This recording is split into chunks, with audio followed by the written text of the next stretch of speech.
Today, inshallah, I want to speak about friendship.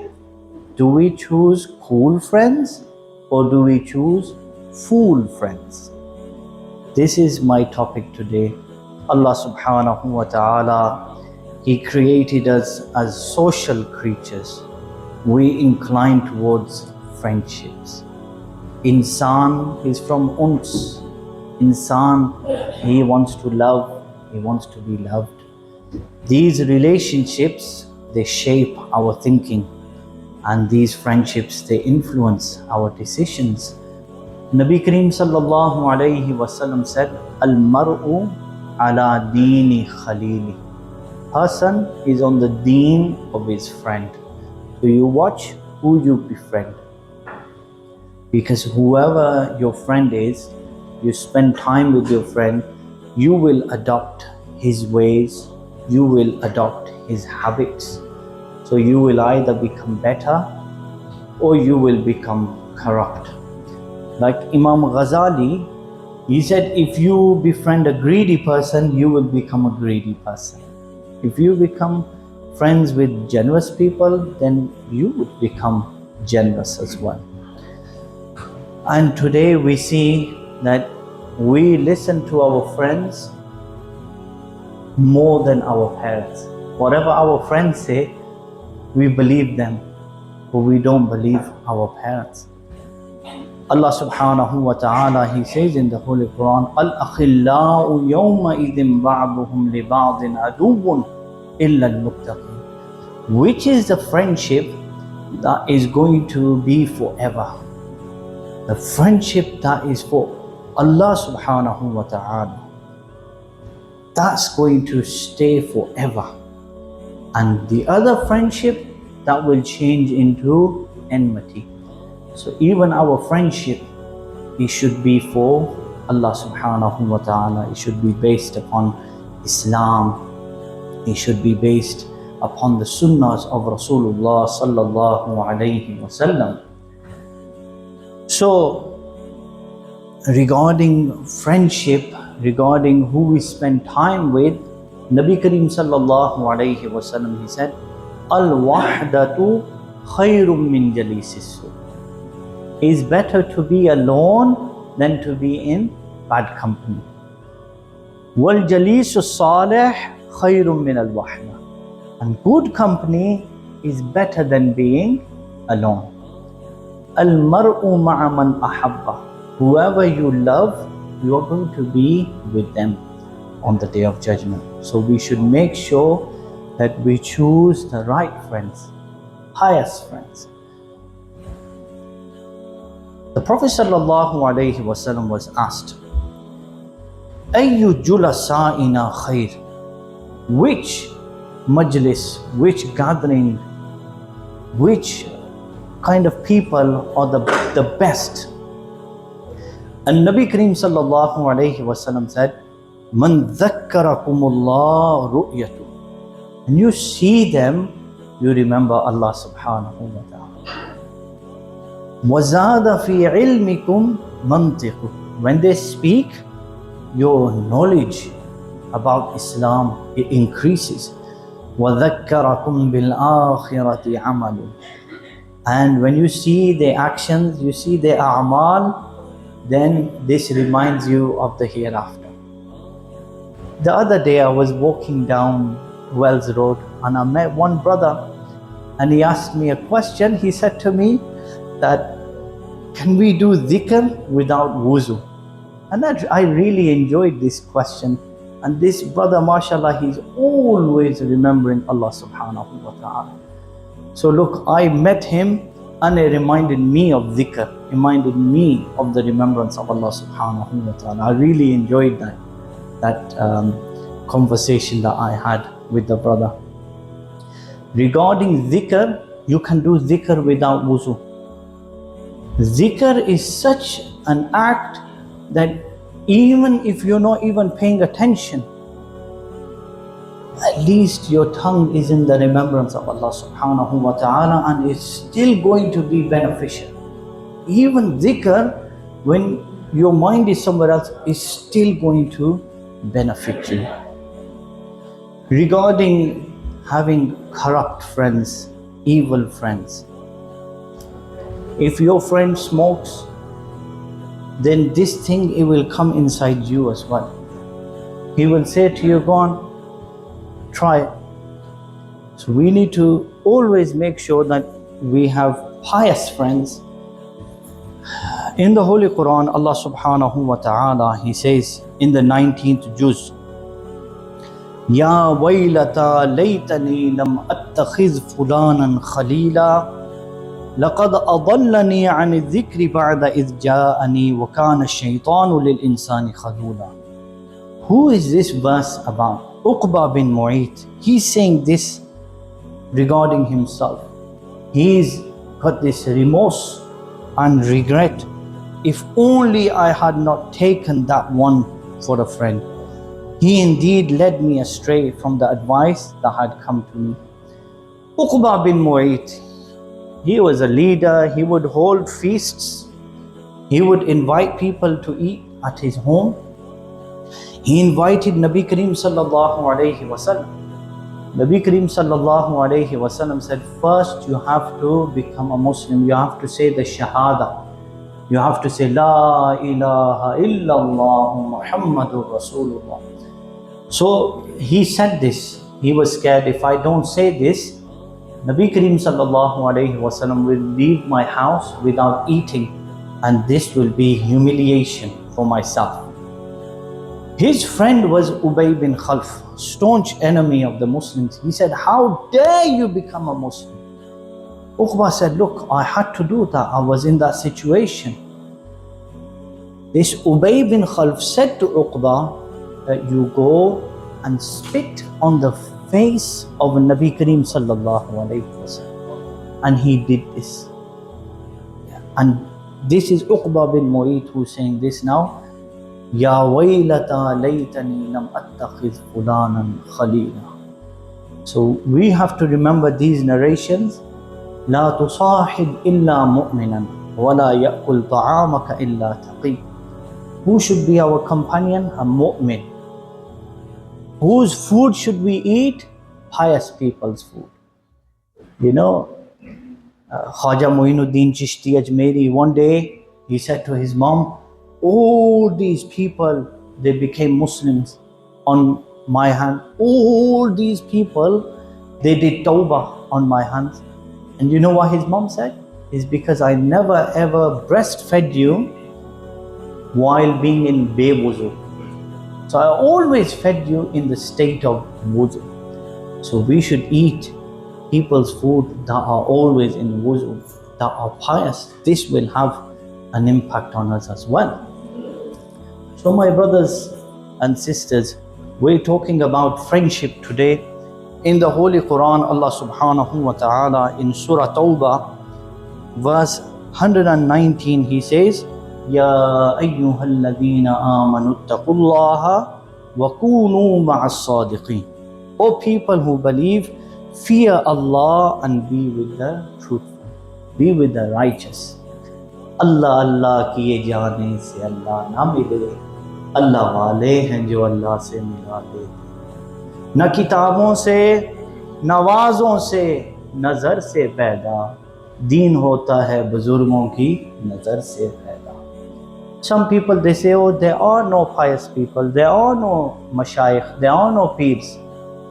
Allah is saying, be with the righteous. If a mother says to her child, go and get milk from the fridge, is there going to be milk in the fridge? Yes. Allah is saying, be with the righteous. There are going to be the righteous. We can't say that there are no pious people in the world. So our friendship, it should be based upon piety, Islam, sunnahs of Rasulullah sallallahu alayhi wasallam, that will lead us to the straight path. And bad company, evil company, corrupt company, it can lead us astray. And a person, he can fall into the traps of shaitan. And he will go on to violate the commands of Allah subhanahu wa ta'ala. So this is very important for us This is very important for our parents, our children. There are many distractions out there. And today, you don't even have to be there. And these distractions, they can get to you. There are many mediums. You don't even have to be physically there.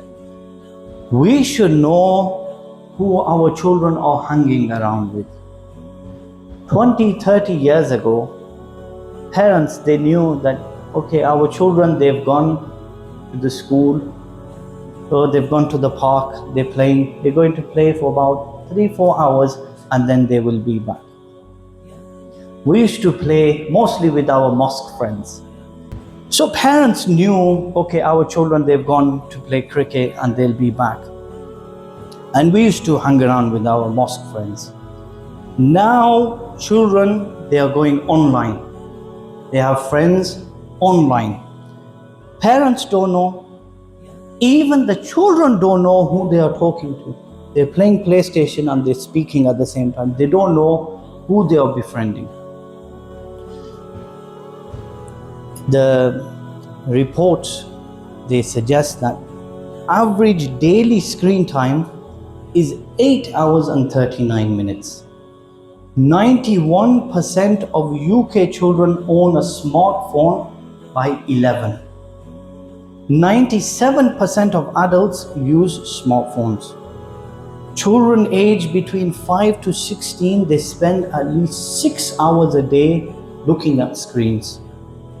62% of people ages 18 to 29 report being online almost constantly. 57% of public describe themselves as being addicted to their phones. So today, children, they are spending lots of time online. They don't know who they are talking to. We learn in nursery, in reception, infants, they learn that stranger danger. Physically, stranger danger. We don't know who this person is, what his mindset is, what his motives are, his intentions are. So we teach our children, they teach them, keep a distance. Today it's very easy to impersonate. Okay, online this person is saying, this is my name, this is my age, who knows? So this way children, they are exposed. As parents, we wouldn't allow our children to walk on the street with a stranger. But here online, we are allowing them to talk to all strangers. So we should know who our children are interacting with. Children have shared their experiences. Parents have shared their experiences. Parents, they say this, my child is saying, I don't believe in Islam. And the same parents, they are saying, until 10, my child was fine. I don't know what's happened. So what were the changes?